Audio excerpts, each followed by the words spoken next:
International break is over, and that only means one thing: the return of FPL. Game week 5 draft pickups for you. Let's dust off the rust and get those wins. The first one we're going to talk about, Ansu Fati, straight off the plane from Barcelona into Brighton. He's a tricky winger, gets goals. That's the main thing we need to talk about with him. He's going to be competing with Matoma in March, so it may take a little time for him to break into the team. But trust me, when he gets his minutes, he's going to find the net. He managed 7 goals last season. 2019-2020, he also managed 7 goals. But the 2 seasons of 20 to 21, 21 to 22, he did struggle with injury. He did manage to get 4 goals in each of those seasons, but he only played 10 matches and 17 matches those years in the league. So injuries are a little bit of a concern with him, but he's a goal getter. He's a midfielder. I'd definitely look to get him in. The next player to get in, Kenny Tete, Fulham's right back. Now, looking at Fulham defensively, they have the worst XG against. So why am I recommending Kenny Tete? Well, they've got Luton at home, Palace away, Chelsea at home, Sheffield United at home in the next 4 game weeks, which I think they should at least get 2, maybe even 3 clean sheets in that time. And Kenny Tete is the most attacking of the Fulham defenders. He managed 1 goal and 5 assists last season, making him one of the most creative defenders in FPL. So I definitely look to get him in, get the clean sheet, maybe some bonus points and assists and goals along the way. The next player, number 3, Pedro Neto of Wolverhampton Wanderers.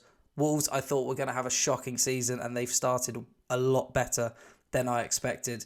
Neto being the main reason for this. He has already clocked up 3 assists so far this season and 4 starts.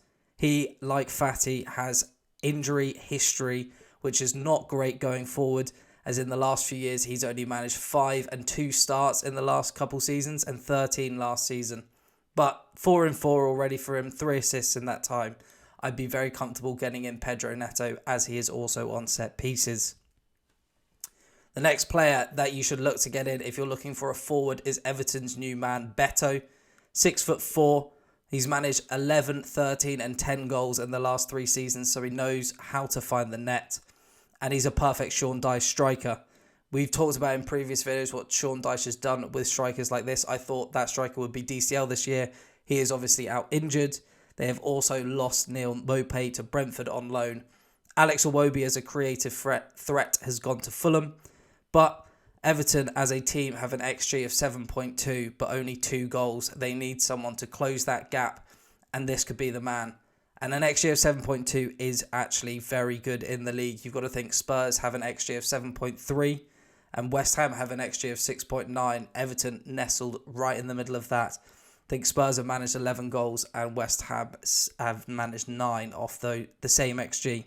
So if Everton can at least just close the gap, this man will be scoring you points. The final player I would look to get in this week is Bolly of Nottingham Forest. Forest are 9th in the league for XG against, but they have a home game against Bournemouth next, and I think that's going to be very favourable for them. The only home game they've had so far this season was against Sheffield United, and Sheffield United managed to score a goal but off an XG of 0.5.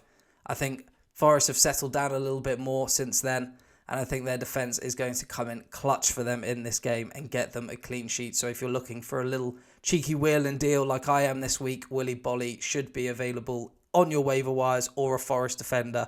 Serge Aurier is probably the most attacking out of all of them if you are looking into that. But thank you guys. If you've enjoyed the video, give it a like.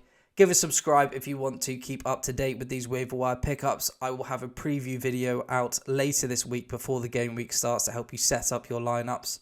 And I'll see you in the next one.